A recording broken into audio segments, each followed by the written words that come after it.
Bienvenue à tous dans un nouvel épisode de Mission SEO. Salut Romain. Salut Seb, salut à tous. Et comme d'habitude, on va vous parler de SEO et de référencement naturel. Et donc aujourd'hui, on va vous parler de blog. Hyper original dans le Le milieu fameux du blog. SEO, Ouais. le fameux blog. Plus précisément, on va répondre à la question, est-ce qu'il faut toujours avoir un blog sur son site internet et pourquoi et qu'est-ce que ça peut apporter et pourquoi il ne faudrait pas en avoir éventuellement aussi, ça peut être aussi dans l'autre sens. Ouais, tout à fait. Voilà le sujet du jour. Bah écoute, on va attaquer direct. Allez hop, sans transition. Bon, déjà, on va peut-être remettre un peu de sens dans cette question. Ouais, bah écoute, non, sinon moi je vais répondre, ça dépend. Voilà. Allez, merci. Voilà, bah comme ça, allez hop, l'épisode est terminé. Allez, C'est merci, au bon. revoir. Merci de À nous la avoir semaine écoutés. prochaine. À la semaine Salut prochaine. Seb. Ciao. Euh, non, ouais, c'est une question, c'est une question qui revient souvent. Alors moi je l'ai souvent en presta avec des clients qui reviennent vers moi en me demandant, mais bon, est-ce que c'est vraiment utile un blog maintenant, aujourd'hui, en 2025? Bon, rapide historique sur le blog, vous savez que c'est quasiment aussi ancien qu'Internet, hein. Les premiers blogs, les skyblogs, tout ça, bon, on est tous, enfin non pas tous, mais en tout cas nous, notre génération, Seb, bon, on a connu ça, les fameux skyblogs qui ont été débranchés récemment d'ailleurs. Je crois que j'ai vu, je crois que c'est finito. Une page se tourne, mais les Ah bah skyblogs, d'ailleurs, ouais. tiens, et une question. Sais-tu en quelle année a été créé le premier blog? Oh, aucune idée. Je sais pas, 2000, Ah, 2001 vas-y, dis une peut-être. date. Tu dis 2000, 2001. 1993. Ah ouais, bah voilà, ouais. Ouais, Donc effectivement, ouais. voilà, alors pour un peu d'histoire, hein, c'est Justin Hall. Alors je sais, je le connais pas par cœur, hein. Je l'ai écrit, mais c'est Justin Hall qui l'a créé à l'âge de 19 ans dans un collège aux États-Unis. Et donc c'était en 1993 et le terme weblog a été inventé en 1997. Voilà. Bon, comme ça, je sors un peu ma science. Ouais, comme ça, vous avez tout là. Vous avez vraiment un truc exhaustif sur le blog, pour C'est le coup. clair. Bah ouais, non, c'est ça. Ouais, donc c'est quasiment aussi ancien qu'Internet. Enfin, c'est vraiment Bah un oui. truc qui a émergé tout de suite. Donc, les gens, qu'est-ce qu'on peut lire derrière ça? Bah, c'est que les gens, voilà, ont toujours voulu un petit peu communiquer. Enfin, c'est un peu le but d'Internet, c'est ça, c'est de communiquer, de mettre en relation des gens. Donc, les gens qui publient historiquement sur un blog, c'était publié sur sa vie. Enfin, voilà, c'était, je suis ado, j'ai mon blog. C'est un peu mon journal intime sur Internet et voilà ce que j'ai fait. Les amis venaient commenter les blogs et tout. Enfin, c'était un peu ça, quoi. À l'origine, c'était vraiment ça. Et on va voir qu'il y a une évolution, évidemment, avec qui a suivi un petit peu la tendance marketing d'Internet. C'est-à-dire que on a très vite compris, les marques ont très vite compris aussi que Internet, c'était l'occasion de communiquer, d'être visible sur un nouveau canal qui n'est pas physique pour le coup. Et le blog participe à ça. Et on va voir qu'effectivement, globalement, oui, avoir un blog en 2025, ça reste encore hyper pertinent pour plein de domaines. Et on va vous détailler tout ça, justement sur les domaines, Seb. Ouais, attends, juste pour info quand même, ce qui est marrant, c'est que dans l'histoire du blog, maintenant on en parle beaucoup moins, mais en fait, dans l'évolution du blog, il y a eu le blog comme on le connaît, voilà, le blog comme on le connaît aujourd'hui, avec des articles et des choses comme ça. Mais à un moment donné, on a parlé de microblogging, on en parle beaucoup moins aujourd'hui. Quand est apparu Twitter, il y avait Tumblr, je sais pas comment ça s'écrit, là, Tumblr, là. Et on parlait de microblogging. Et c'est marrant parce que j'ai pas le sentiment aujourd'hui qu'on réutilise ce terme-là parce que maintenant on est passé sur les réseaux sociaux. Ouais, Mais c'est en vrai. fait, je ne suis pas expert dans l'histoire du blog, mais on a quand même le sentiment que du blog où on parlait, comme tu parlais du Skyblog et tout, on avait besoin d'échanger sur plein de sujets, sur notre vie, sur des conseils qu'on pouvait donner à ceux qui voulaient bien nous lire. On a quand même basculé sur les réseaux sociaux, sur le microblogging, qui après, qui s'est bien étendu avec les réseaux sociaux et que voilà. Et donc d'où la question après essentielle en se disant bah voilà, si aujourd'hui on communique beaucoup sur les réseaux sociaux, est-ce que le blog est toujours aussi pertinent que ça, et notamment dans le cadre du SEO. Ouais, carrément. Du coup, là, ça me fait penser, là, je viens de penser à, il y a eu aussi toute la vague, enfin la vague entre guillemets, où on était au tout début de comment monétiser un blog, où ça fonctionnait pas mal. Il y a une dizaine d'années, c'était comment il s'appelle? Olivier, tu vois, il y avait un mec vraiment très bon pour ça en France là, qui a formé énormément de Roland, gens. Olivier Olivier Roland. Roland, ouais, c'est ça. Ouais. Ouais, là, tu avais une tendance aussi il y a 10-15 ans, Oui. le blog commençait à être intéressant pour monétiser une activité, commencer Mm. à générer du trafic et à monétiser ce trafic. Et là, il y en a Ouais. beaucoup qui sont jetés dans le truc et ça existe encore, hein. C'est-à-dire que tu peux encore, monter des business avec un blog, hein. C'est clairement faisable, il y a aucun souci là-dessus et ouais, tu avais toute cette évolution ouais, avec, Olivier Roland et tout, ouais, effectivement. Ouais. C'est vrai. C'est vrai. C'est une autre époque. Et donc, est-ce qu'aujourd'hui, bon, quand on a dit tout ça, et c'est vrai qu'avec l'apparition des réseaux sociaux, est-ce qu'aujourd'hui, c'est toujours utile d'avoir un blog d'un point de vue SEO, parce que c'est quand même le cœur de notre épisode.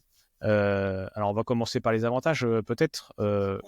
Quel est l'intérêt d'avoir un blog pour son site et notamment pour venir se positionner au niveau du SEO? Alors très concrètement, donc on vous a listé tous les avantages. Premier disclaimer entre guillemets sur, le blog. Peut déjà préciser que ça peut potentiellement s'appliquer à n'importe quel business sur le web. Que vous soyez un professionnel localisé, à Plombier, à Marseille, ça peut être intéressant d'avoir un blog. Vous êtes un e-commerce, ça peut être intéressant d'avoir un blog. Vous êtes dans le B2B, vous vendez des solutions logicielles, ça peut être intéressant d'avoir un blog. Voilà, il y a quasiment pas de limite sur les secteurs d'activité qui pourraient retirer avantage à avoir un blog d'entreprise sur son site. Voilà, ça c'est première chose à dire. Parce que souvent on entend qu'effectivement, ouais, bon moi j'ai une boîte, je suis plombier. Bon, on reprend l'exemple du plombier, c'est celui-là qui va nous servir de fil rouge sur l'épisode. Je suis plombier à Marseille, est-ce que j'ai vraiment besoin d'avoir un blog? Bah, moi, j'aurais tendance à dire que oui. En fait, même à minima, ça peut être intéressant d'aller ranker sur des mots-clés qui sont un peu connexes à l'activité, sur des gens qui se posent des questions sur la plomberie. Même si c'est national et que ça s'adresse pas forcément à lui en tant que tel là tout de suite, même si les leads sont pas hyper qualifiés, bah, ça participe, comme on va le voir, ça participe à l'écosystème, au web, ça participe à bonifier son site et à peut-être potentiellement le faire ressortir sur d'autres mots-clés business qui eux pour le coup sont intéressants pour son activité. Donc on va voir comment tout ça se fonctionne avec un blog. Alors moi, la seule limite que je mettrais à ça, c'est le temps à y consacrer, Bien parce que sûr. ça demande forcément, je veux dire, s'il faut que ce soit fait, il faut que ce soit fait régulièrement, et on va en reparler. Mais voilà, ça veut dire que tout dépend aussi de la boîte que vous avez. Et c'est sûr que si vous êtes solopreneur et que vous avez pas ou peu de temps à y consacrer, la question peut se poser d'avoir un blog. Moi, je pense qu'il y a c'est certain qu'il y a plein d'avantages à en avoir un. Par contre, il y a un critère qui est très important, ça veut dire que si on en a un, il faut le faire vivre, quoi. Donc, et donc, on n'en lance pas un juste comme ça parce qu'on a envie de le lancer, puis on lance un article une fois de temps en temps. Voilà, ça veut dire qu'il faut avoir une certaine régularité. Ouais, complètement. Il faut que ça soit, oui, il faut qu'il y ait une fréquence. Et ça, on va vous en parler aussi après. Mm. Mais c'est à arbitrer. Effectivement, c'est à arbitrer entre plusieurs stratégies pour aller être visible et entre voilà la pub. Est-ce que C'est je ça. développe un blog? Enfin voilà, ou ça peut être complémentaire. Enfin ouais, évidemment. Mais de toute façon, ça reste utile, quoi.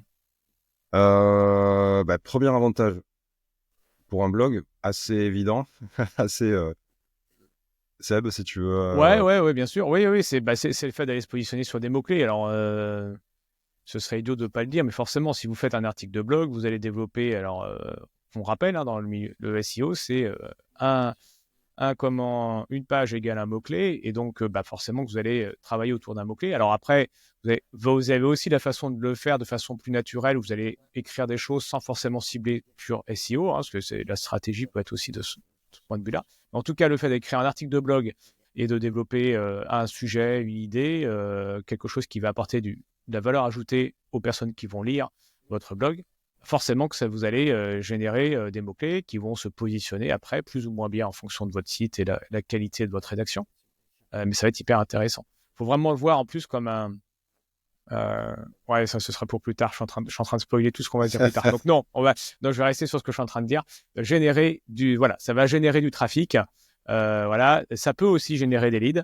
Moi, je le vois vraiment quand je le présente et quand j'en parle avec mes clients, je le vois vraiment comme un entonnoir, comme on parle du tunnel de conversion, en se disant que bah, vous avez toutes vos pages de service qui sont vraiment là pour se positionner sur des mots-clés qui sont très business, commercial, transactionnels, comme on les appelle un peu dans le milieu du SEO. Et voilà, ça veut dire que c'est des personnes, quand ils vont arriver sur les pages de service, vous allez viser des mots-clés qui vont aller générer du lead quasiment en direct parce que c'est des personnes qui sont intéressées pour avoir un certain type de service. Aller ton plombier, bah, ça va être, je sais pas moi, débouchage évier, réparation d'une plomberie qui fuit. Voilà, donc voilà, plombier, fuite d'eau, voilà, je sais pas si c'est le mot-clé bien choisi, mais en tout cas, voilà. Donc, on va atterrir sur une page de service. Derrière, l'article de blog, il va être plus sur quelque chose qu'on va développer pour montrer son expertise. Donc, on va être plus haut dans le tunnel. Les gens qui vont arriver sur l'article de blog ne sont pas prêts forcément à acheter votre prestation ou votre produit. Par contre, ça va faire connaître votre marque. Et si toutefois, dans ces portages de trafic moins qualifiés, il y a un besoin réel, et ben, ils peuvent directement basculer sur vos pages de service et donc générer un lead. Ouais, exactement. Il y a un autre avantage aussi au blog, et là je pense notamment au blog d'entreprise, où on va plus être sur des boîtes, c'est d'aller publier des cas clients. Et généralement, le cas client, on peut le faire en landing page aussi, mais bon, généralement, on fait plutôt sur le blog. On met ça sur le blog et ça permet de prouver l'expertise en fait de la boîte ou de la marque, de ce que vous faites. Vous avez un beau client que vous développez et que vous documentez sur un article de blog, et ben ça vous permet voilà déjà de nourrir votre blog et d'alimenter un petit peu Google et de montrer votre expertise aux gens qui arrivent sur votre blog et qui découvrent un petit peu par hasard ou non votre cas client. Ça peut être un cas client qui est publié sur votre blog et que ça peut être des prospects, des leads que vous redirigez vers ce cas client aussi en disant ok machin, je vous renvoie sur notre blog, justement on a publié un cas d'usage qui ressemble un petit peu à vous, à votre secteur et tout, allez lire et tout, et puis on en rediscute. Enfin voilà, on est vraiment dans le travail de conversion et ça peut participer à ce travail de conversion. Donc ça peut prouver votre expertise d'aller publier des cas clients qui sont bien documentés, qui montrent bien en fait, on est parti d'une situation A, le client était embêté par rapport à ça, jusqu'à la fin du process où voilà ce que nous on a fait, ce qu'on a mis en place et voilà les résultats que ce client en particulier a obtenus. Donc là, on est dans la conversion pure et un article de blog comme ça sur un cas client, ça sert exactement ce système, quoi. Un petit chiffre aussi, c'est se dire que quand même, enfin, il y a quand même près de 3 personnes sur 4 qui lisent des blogs dans le monde, hein, enfin des internautes, hein, c'est 77% exactement, enfin bon, selon les études. Mais voilà, donc ça veut dire qu'il y a quand même plus de 3 personnes sur 4 quand ils vont sur Internet, ils lisent des blogs, hein. Donc c'est pour vous dire aussi l'intérêt que ça a, quoi. Ça veut dire qu'il y a aussi, dans la recherche d'informations, il n'y a pas que les réseaux sociaux. Donc il y a un vrai intérêt à aller mettre des articles de blog, et tu parles de l'étude de cas, et c'est tout à fait un type de contenu qui est hyper intéressant pour vos visiteurs et futurs clients. Autre avantage, ça va être le recyclage vers d'autres canaux marketing. L'avantage d'un article de blog, alors on parlait des études de cas, hein, mais alors ça va tout à fait, il y a un magnifique lien entre ces deux atouts. C'est qu'une étude de cas qui peut vous prendre un peu de temps à écrire, mais par contre, ça veut dire qu'un article de blog qui fait, je sais pas, 1500 mots,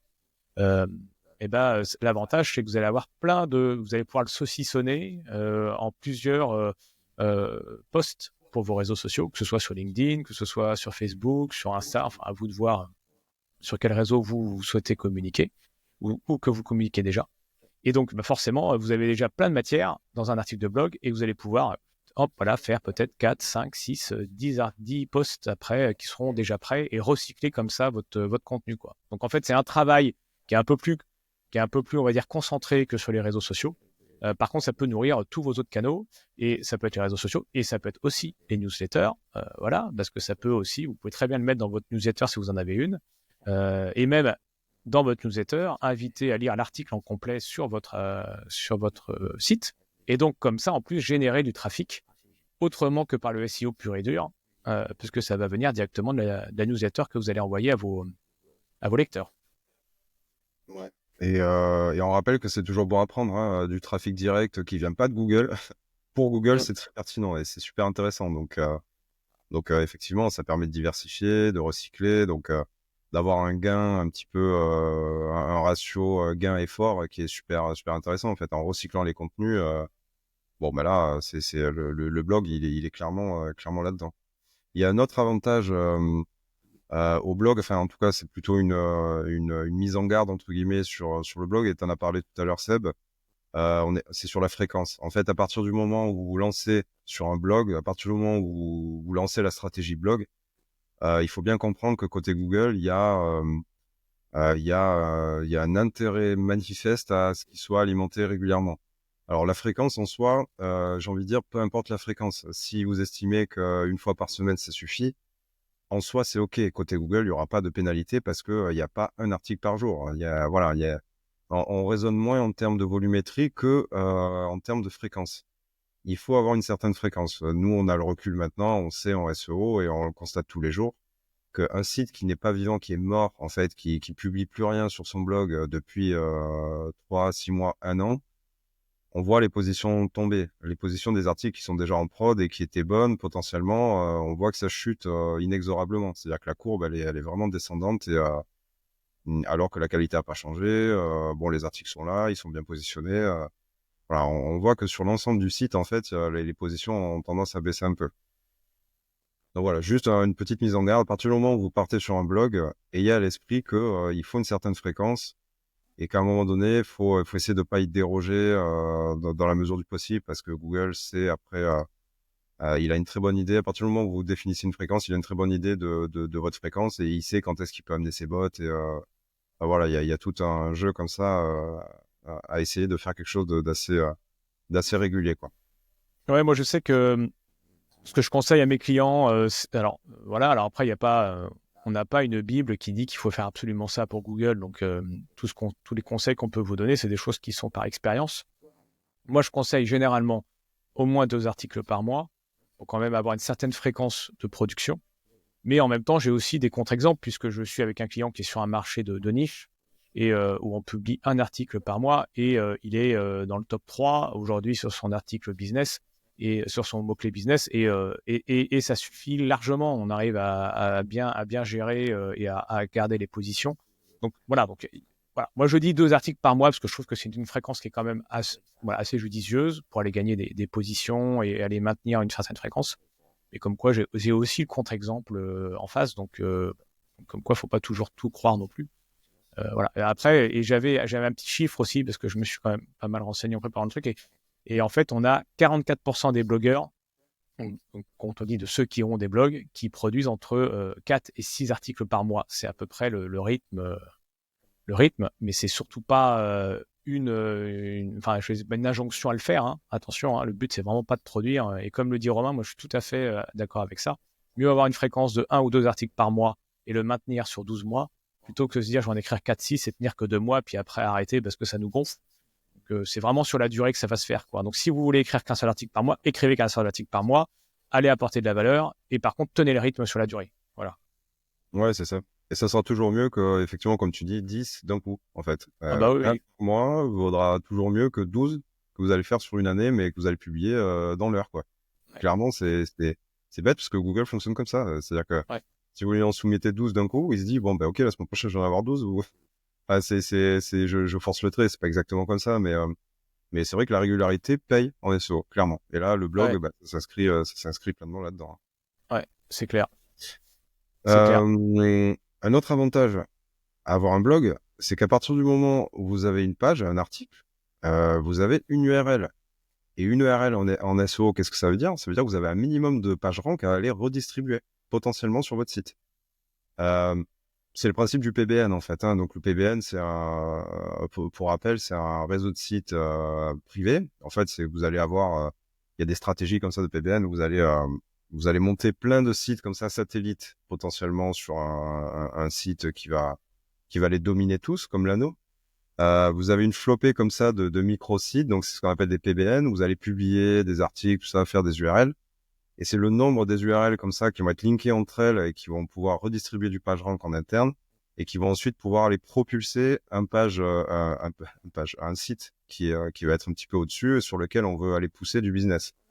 Donc c'est un peu le principe. Et là, quand vous avez un blog, vous pouvez le faire ça à votre échelle sur un blog, c'est un peu la même chose. On verra après qu'il y a le maillage interne qui rentre dans l'équation, hein, évidemment. On va en parler juste après, mais l'idée c'est ça, c'est qu'à partir du moment où vous faites un article de blog, vous avez une URL. Et donc, une URL, potentiellement, c'est du PageRank à aller redistribuer en interne, intelligemment, et aller faire les choses proprement. Ouais, on rappelle que le PageRank, c'est le pouvoir, en tout cas le poids, la note que donne Google à la page. Hein. Donc, C'est ça. plus le PageRank est élevé, plus vous avez ce qu'on appelle de l'autorité et qui fait que vous allez avoir forcément plus de poids, plus de facilité aussi pour vous positionner sur certains mots-clés. Et même si c'est minime, et ça sera minime en soi, parce que c'est une page, voilà, elle est créée comme ça. C'est le fait d'additionner toutes ces pages-là via le maillage interne, on va y venir, qui fait que ça va donner de la puissance potentiellement à vos pages business, les pages les plus importantes du site. Vous voyez, il faut vraiment le voir comme un... C'est-à-dire que même un article, en fait, si vous le publiez, à la limite, je vais même aller jusqu'à l'exemple un peu extrême. Vous publiez un article, une URL, un article de blog, il fait zéro trafic. C'est-à-dire pendant un an, il fait zéro trafic, il se classe sur rien du tout. Il est indexé, ok, il reste indexé, il va se positionner peut-être sur deux, trois mots-clés à la marge. Mais à la limite, on s'en fout parce que là, ça vous suffit en fait à avoir ce petit PageRank interne et à pouvoir le redistribuer. Alors c'est mieux évidemment si lui il attire des backlinks, s'il attire lui-même de l'autorité, donc s'il se classe bien, c'est évidemment. Mais là, je vous prends le cas extrême, c'est un peu les PBN, hein, c'est ça. C'est-à-dire qu'à partir du moment où c'est indexé et que c'est ok, ça renvoie un minimum de PR et sculpter intelligemment. Et s'il y a une stratégie comme ça, un petit peu de maillage pour aller pousser des pages qui elles sont importantes. Ne serait-ce que ça, c'est intéressant. Donc voilà, même si vous vous dites bon, je suis dans une extrême niche où il y a 3 mots-clés sur la niche et moi je me positionne que sur ça. À mon sens, il y a toujours d'autres mots-clés un petit peu connexes à aller chercher et ça vous empêche pas ensuite d'aller sculpter un petit peu votre site en interne avec ces mots-clés-là qui ont peut-être même pas vocation à être dans le top 10. Bon, à la limite, vous en foutez parce que ça fait du PR et de toute façon, ça profite au site. Voilà, c'est ça que je veux dire. C'est que même des articles qui rankent pas ou qui sont très décevants en termes de trafic, ça profite à l'ensemble du site de ce point de vue-là sur la puissance SEO que peut avoir un site en interne sur le page. Ouais, alors moi je suis un peu plus mesuré sur ça. C'est vrai que j'ai plutôt une tendance à dire que moi j'aime bien faire des audits de contenu et je trouve que on a un truc qu'on oublie aujourd'hui sur le SEO, c'est que, parce que c'est vrai qu'on est là, on parle de nouveaux articles et je pense qu'il y a quand même une grande beaucoup de choses qu'on oublie et je pense qu'on est dans la mode des réseaux sociaux, on produit et puis ça s'efface derrière. Et je pense que la grande qualité des blogs, c'est justement de pouvoir entretenir son blog. Et donc, entretenir son blog, c'est-à-dire auditer, et puis c'est pareil pour l'ensemble du site, hein, en tout cas auditer le contenu qu'on a déjà, et se dire que sur des pages aujourd'hui qui n'ont pas de trafic ou qui ne se positionnent pas du tout, c'est-à-dire qui ne sont même pas indexées, parce que c'est ça aussi la problématique. Et donc, ça veut dire qu'il ne faut pas hésiter à revenir dessus. Si l'article ne se positionne pas du tout, ça veut dire qu'il faut peut-être retravailler le contenu, quoi. Et donc, moi, je suis... Alors, c'est pas incompatible avec ce que je suis en train de dire là, hein, mais moi, je suis un fervent défenseur de se dire que il faut produire, mais plutôt mieux vaut produire de façon, comme on le disait tout à l'heure, avec une fréquence de 1 ou 2 par mois, plutôt voilà, et bien aussi toujours revenir sur ces anciens articles de blog pour bien vérifier comment ils se positionnent et tout ça, et les améliorer et les mettre à jour aussi, parce qu'il y a aussi des choses qui passent. Et si vous avez fait le top 10 des, je sais pas moi, des meilleurs outils pour le plombier, puisqu'on était sur le plombier en 2023, bon bah c'est passé quoi. C'est bon, là on est en 2025, donc peut-être qu'il y a des nouveaux outils et il faudra actualiser au niveau de la date, etc., etc. Donc voilà. Donc attention, je mets juste un bémol et je rejoins ce que tu dis Romain, donc je ne vais pas à contresens. Mais par contre, attention à bien revoir aussi votre ancien contenu. Ouais, le rafraîchissement de contenu qui est super puissant, hein. Clairement, là tu l'évoques là, ouais, c'est aujourd'hui en 2025, il vaut mieux parfois rafraîchir un contenu qu'en créer un nouveau. Ça, c'est clair et net. Et je trouve, mais sous-estimé, c'est un truc de fou. Je trouve qu'on n'en parle pas assez, mais revoyez votre Ouais, contenu. Si vous avez passé du temps, si vous avez passé, je sais pas moi, je sais pas, le temps que vous passez, et puis maintenant avec l'IA, il y a plein de choses. Et si vous voulez passer, vous pouvez consulter notre épisode sur l'IA pour en savoir un peu plus. Mais avec l'IA, on peut faire plein de choses. Mais si vous passez ne serait-ce qu'une heure, entre 1 et 4 heures pour écrire un article de blog, et que derrière, vous le laissez mourir et que vous revenez pas dessus, mais je dis quel temps gâché, quoi. Regardez vos articles de blog et faites-vous au moins 1 fois par an ou 2 fois par an un petit audit de contenu pour regarder quels sont comment ils performent. Et s'ils ne performent pas du tout, et bah, soit vous le supprimez, vous le fusionnez, vous le modifiez, vous l'améliorez, enfin, vous en faites ce que vous voulez, mais à un moment donné, ça veut dire qu'il va falloir faire quelque chose, hein. Et puis, une façon de les améliorer, c'est aussi de les intégrer dans du maillage interne. Comme ça, je rebascule avec ce que tu évoquais très rapidement et qui est aussi un autre atout d'avoir un blog, c'est que ça permet de créer du maillage interne. Alors, on a fait un article. Non, tu vois, j'étais un lapsus révélateur. On a fait un épisode sur le maillage interne. Du coup, Donc, voilà, écoutez cet épisode sur le maillage interne. On ne va pas tout vous dévoiler là sur le maillage interne parce que sinon, on part sur 30 minutes et bien plus. Mais voilà, le maillage interne est hyper important. C'est open bar. Vous pouvez faire ce que vous voulez au niveau des encres, au niveau de la position. Enfin, il y a plein d'astuces. Et là, vraiment, écoutez notre épisode là-dessus. Mais le maillage interne est aussi hyper puissant pour votre SEO. Et en résumé, c'est pousser des pages. Et plus vous avez de pages qui ont de liens qui pointent vers elles, plus cette page va être poussée, va être mise sur le devant de la scène, quoi, pour Google. Voilà, je résume ça comme ça. Voilà, donc écoutez l'épisode pour en savoir plus. Mais voilà, mais les blogs sont un super outil pour travailler votre maillage interne. Donc c'est vraiment tip top. Et sachez que dès que vous écrivez un article de blog, il faut mettre du maillage interne à l'intérieur de votre article. Et n'hésitez pas non aussi à aller rajouter du maillage interne sur d'autres pages, d'autres articles de blog, d'autres pages, pour aller pointer vers votre nouvel article. Et ça, tout ça, ça va lui permettre de le propulser, de l'aider aussi à bien se positionner, quoi. Maillage interne, tip top, hein. À fond. Ouais, Allez-y à fond. il faut aller voir, allez écouter cet épisode. Il est vraiment, on a adressé un truc complet sur maillage interne. C'était, Ouais.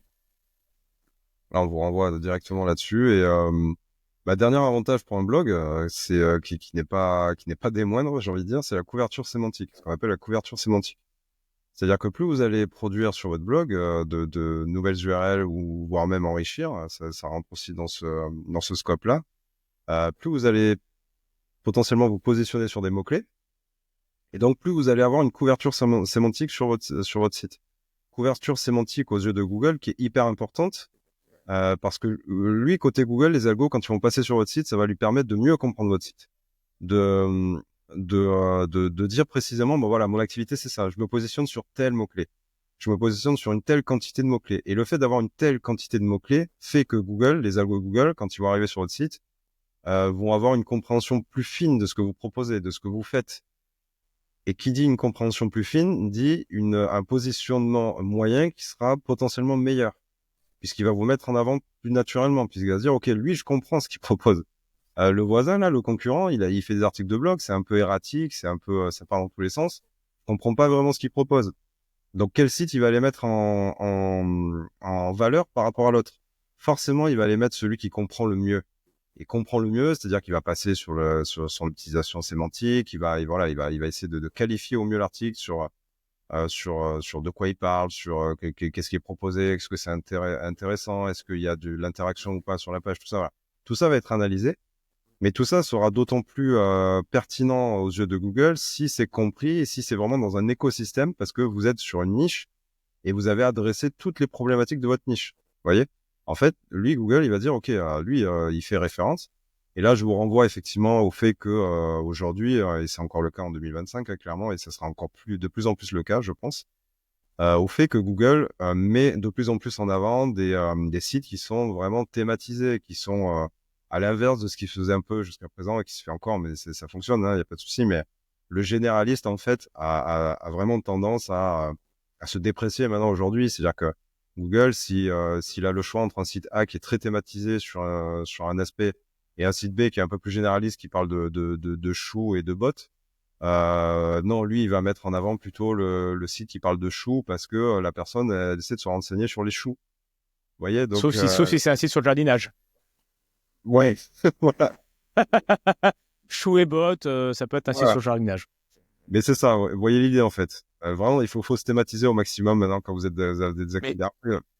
Et là, on va encore parler d'un nouvel épisode parce qu'on n'a pas fait 35 000 épisodes, mais on a fait des épisodes hyper intéressants. Et donc, on a fait un épisode sur le EAT et ça revient tout à fait à ça, de dire qu'il faut être expert de votre domaine, de votre niche, de votre domaine d'activité.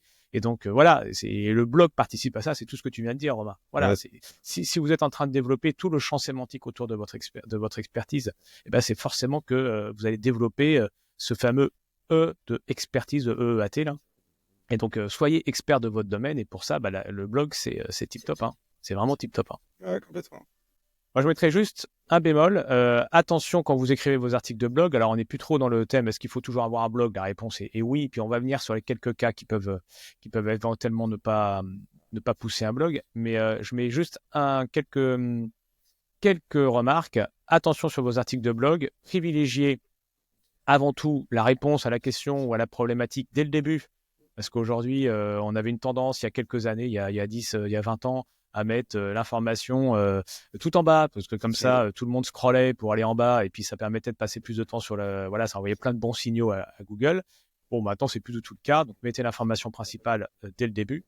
Voilà, et sachez bien présenter vos articles de blog, s'il vous plaît. En moyenne, un visiteur qui tombe sur votre article de blog, il passe quelques secondes. Hein, je crois que c'est 50 secondes, donc c'est très très peu. Donc il le lit en diagonale. Donc mettez-moi s'il vous plaît du gras pour guider l'œil, des images, et puis on parle encore là de contenu enrichi. Voilà, et ça c'est hyper important, des tableaux, des images, enfin, en fonction de votre sujet, hein. Mais des infographies, du son s'il faut, voilà. Alors ne faites pas une boîte stroboscopique avec des trucs qui brillent partout, c'est pas le but. Mais par contre, si le sujet il prétend et que c'est intéressant pour le sujet, voilà, faites en sorte que c'est agréable, que ce soit pas des pavés de texte là, qui soient illisibles. Et en plus, tout le monde va repartir parce que voilà, on lit pas sur un article de blog comme on lit un magazine ou un bouquin, quoi. Ouais, c'est vrai, il y a des subtilités à connaître, effectivement, sur la rédaction. Ouais, c'est... Bonne art, ça, ce serait un bon épisode à faire, ça aussi. Ouais, Et ouais, on va se le noter il y en sur a la plein. liste, sur la to-do. Bon, et puis dernière chose, donc ça, on vous a délivré quand même, voilà, pour vous dire, enfin, bon, là, je crois que vous avez compris, Romain et moi, on est plutôt pour faire des blogs, et ça apporte énormément de choses pour bien vous référencer aussi sur la SERP, sur les résultats de recherche, voilà. Il y a quelques cas quand même, Romain, où on se dit que c'est pas forcément utile. Ouais. Bon, effectivement, on aime bien les blogs, hein. C'est clair que il y a des avantages, là, on vient de vous dire, direct et indirect à avoir un blog qui sont hyper pertinents en SEO, ça c'est sûr. Mais il y a quand même des rares cas, malgré tout, où c'est pas forcément pertinent, clairement. Si on prend une page offre, par exemple, vous avez une landing page, vous vendez quelque chose, c'est une page d'atterrissage, vous allez potentiellement driver du trafic dessus, mais c'est pas du trafic qui vient de Google. Donc en fait, c'est juste pour convertir. C'est un site one page, vous avez une seule page, il y a une offre, elle est jolie, c'est une belle landing page. Bon voilà, là vous n'avez pas vocation à faire un blog, clairement, puisque c'est pas forcément votre stratégie d'aller vous positionner sur Google, et ça il y a aucun souci. Donc là clairement c'est des cas où il faut pas se creuser la tête 10 ans, il y a pas nécessité d'aller ouvrir un blog. Un autre cas, c'est je sais pas, vous avez un restaurant, bon c'est plus une page vitrine en quelque sorte, où des gens vont atterrir dessus parce que vous avez votre fiche. Vous avez votre GMB qui renvoie vers votre site éventuellement. Bon, on est plus sur de la vitrine. Vous allez afficher vos menus, vous allez afficher la salle, des photos, des avis clients. Bon, il n'y a pas forcément une nécessité d'aller travailler un blog en disant bah, et comment je cuisine le couscous, comment je fais une pizza. Non, on s'en fout. Enfin, les gens ils viennent pas pour ça. Enfin, je je volontairement un petit peu voilà, mais c'est pas forcément, il n'y a pas d'intérêt à faire un blog, voilà, dans ces cas-là, où c'est vraiment, on est sur des pages, des landing pages de vente, où on va closer, on essaye de générer de la conversion comme ça, où ça vient d'autres trafics, ou des pages vitrines. Clairement, vous avez une activité, vous avez pas forcément toujours nécessité à faire un blog, voilà, ça s'arbitre. Faut bien regarder un petit peu son positionnement, et Ouais, voilà, et puis je vous n'avez rajouterais pas cramé des ressources là-dessus, quoi, clairement. Et j'en rajouterai un, puisqu'on l'a dit, c'était sous-entendu tout au long de ce qu'on vient de vous dire là. Si vous n'êtes pas prêt à écrire Ouais, avec une fréquence, voilà, et si vous vous dites je vais en écrire un de temps en temps, bah, ne faites pas de blog. C'est pas, voilà, alors c'est un peu brutal, parce que à la rigueur, même si vous en faites deux à l'année, bah, ça peut être intéressant, mais en fait il n'y a pas d'intérêt, si vous voulez, à vous lancer dans l'aventure si vous n'êtes pas prêt à le faire régulièrement. Pour moi, voilà, ouais. dans ce cas-là, vous focalisez sur vos pages de service et le retravailler bien comme il faut. Passer du temps comme ça plutôt que passer du temps à écrire 2 articles dans l'année. Pas trop d'intérêt. Et en plus, alors, je trouve que ça donne une image qui est quand même pas terrible. Quand on va sur un blog et qu'en plus on voit 2 articles, dont donc le dernier date de 6 mois. De 2017. Ouais, voilà, c'est Ouais, ça, en plus de 2017. Voilà, et ouais, encore plus sur une actualité qui était de 2017 et qui est complètement dépassée, ouais. voilà, en disant c'est On a super. recruté un gros hacker en 2017. Bienvenue à Johan. Bon, voilà, c'est clairement. Voilà, c'est ça. Ou alors quelles est les meilleures offres d'ADSL? Voilà, bon, bah là, vous êtes mort, quoi. C'est pas la Ouais, peine, ouais. quoi. Donc, voilà. Donc surtout, voilà, si vous vous lancez, lancez-vous dans le défi, mais faites un défi qui soit dans le temps tenable pour vous, quoi. Surtout. Ouais, faut vraiment avoir conscience que c'est un investissement en soi. Donc, soit en temps, soit en ressources parce que vous allez le déléguer, mais c'est un investissement. Donc, en fait, faut le raisonner, faut l'arbitrer avec d'autres stratégies. Si vous êtes meilleur sur les réseaux sociaux, vous êtes excellent sur les réseaux sociaux, vous générez du trafic et tout, et ça fonctionne. Bon, après, il faut se poser la question, est-ce que j'ai envie de me déployer sur un blog? Est-ce que j'ai envie d'aller chercher du trafic SEO? Bon, tout ça arbitre en fait. Mais il faut avoir ça à l'esprit, c'est qu'effectivement, ça demande un investissement minimum, soit en temps, soit en ressources, soit les deux. C'est vraiment, donc voilà, faut vraiment Et trouver la après, question. Mais si au les niveau avantages, timing, mais si les au- avantages cumulés sont monstrueux. C'est-à-dire qu'à partir du moment où on le fait bien, il y a des business qui tournent essentiellement avec un blog, hein. Il y a une page service, le blog alimente tout, tout vient du SEO. Et ça vend, et des e-commerce, pareil. Des e-commerce, on pourrait se dire, bon, un blog pour sur e-commerce, quel intérêt, quoi. J'ai mes pages produits, j'ai mes pages catégories qui rankent. Bah non, un blog, justement, va aller pousser vos pages catégories, vos pages articles, et parfois va faire la différence via le maillage interne et tout ça. Puis des gens vont découvrir votre marque, donc ça participe à votre marque, à l'EAT, comme disait très justement Seb. Enfin voilà, faut vraiment le voir comme une partie de votre écosystème, le blog. C'est vraiment ça. Pas une fin en soi, mais c'est une partie qui va alimenter votre site et votre marque. et puis bah, si de toute façon vous avez, si niveau timing vous sentez que c'est serré, vous avez toujours l'intelligence artificielle. Et donc on a aussi un épisode sur l'IA, donc je vous invite à le consulter. Putain, qu'est-ce qu'on a fait comme pub sur nos anciens épisodes. Ouais, Comme là, quoi, on a quand même déjà on des trucs qui recycle, sont sympas. on recycle nos épisodes. On recycle aussi nous dans les podcasts. Et mais non, mais par contre, vous avez l'IA, et là je mets c'est génial, mais en même temps attention, parce qu'il faut bien l'utiliser, elle n'est pas sortir de la grosse merde en disant rédige-moi un article sur la reproduction des lamas au Mexique, parce que de toute façon, ça va pas être du tout intéressant, ça va pas du tout être bien traité par l'IA. Donc il y a quand même plein de disclaimers, plein de choses à bien prévoir quand même en amont et après, pour que l'article de blog soit intéressant et lisible par un humain. C'est quand même le but, quoi. Hein, les robots, Ah c'est ouais, sympa, complètement. mais Ouais. c'est pas ce qui nous fait kiffer quand même. Hein. C'est pas ça qui vous paye vos produits de toute façon. Donc, Non, à un moment donné, non, c'est non. des vrais gens qui achètent vos services, vos produits. Donc, Ouais, pas c'est trop clair. forcer non plus, quoi. Bon, bah, je crois qu'on est arrivé au terme de notre épisode sur le blog. J'espère qu'on vous a bien guidé pour vous dire que oui, l'article de blog est hyper intéressant et le restera encore. Voilà, à part 2 ou 3 cas très spécifiques, on vous conseille vraiment d'en avoir un article de blog. Alors bien sûr que vous pouvez nous consulter s'il y a besoin. N'hésitez pas à appeler Romain ou moi si vous avez besoin de conseils supplémentaires sur les blogs et vous souhaitez en mettre un en place ou en tout cas développer celui que vous avez aujourd'hui. Euh, Moi, je suis assez un fervent, je répète, de l'audit de contenu aussi. Si vous avez besoin, on vous fait un petit audit de contenu aussi et je pense que ça peut être hyper utile. Donc voilà, n'hésitez pas à nous contacter si vous avez besoin. J'en profite aussi quand même pour faire un grand coucou à notre soutien, voilà, qui est WebMyDay, qui nous soutient depuis le début de l'aventure. Donc coucou les copains, merci à vous. On vous rappelle que WebMyDay, c'est une plateforme de formation en ligne, mais pas que, parce que vous avez des humains en face et que vous avez un vrai coach qui va venir vous soutenir pendant les 2 mois et demi de formation. Et ça, c'est top, parce que le digital n'est pas incompatible avec l'humain. Et je trouve que c'est génial de voir le meilleur du digital et le meilleur de l'humain combinés. Voilà. Et OneMyDay en est tout à fait un exemple sur toutes les formations qu'il propose. SEO, WordPress, graphisme, voilà, vous avez tout un montage vidéo, vous avez tout ce qu'il faut. Vous avez même un code promo en dessous dans la description du podcast ou sous la vidéo YouTube. Donc n'hésitez pas à faire appel à eux. Voilà. Qu'est-ce qu'on peut vous dire d'autre que commentez, venez commenter, mettez-nous, posez-nous des questions sur ce qu'on vient de dire. Vous êtes d'accord, vous n'êtes pas d'accord, et ben vous le dites aussi, et puis vous nous en faites part. Et c'est toujours intéressant de pouvoir échanger aussi Ouais, avec carrément. vous, voilà. Et puis des pouces en l'air, des étoiles, enfin mettez-nous en plein les yeux. Continuez à nous soutenir sur le podcast. On voit beaucoup de personnes en fait qui nous contactent, voilà, et qui des fois qui font pas qui n'ont pas le réflexe d'aller mettre des étoiles. Donc mettez-nous des étoiles parce que c'est ce qui nous permet aussi de mettre le podcast en avant sur les plateformes et de nous soutenir et nous dire ouais c'est génial ce que vous faites. Donc voilà, c'est cool. Ouais, carrément. Bah, merci Seb, super épisode. Et puis, on vous dit à la semaine prochaine pour un nouvel Allez, épisode. salut, à la semaine prochaine pour un nouvel épisode. Salut, ciao.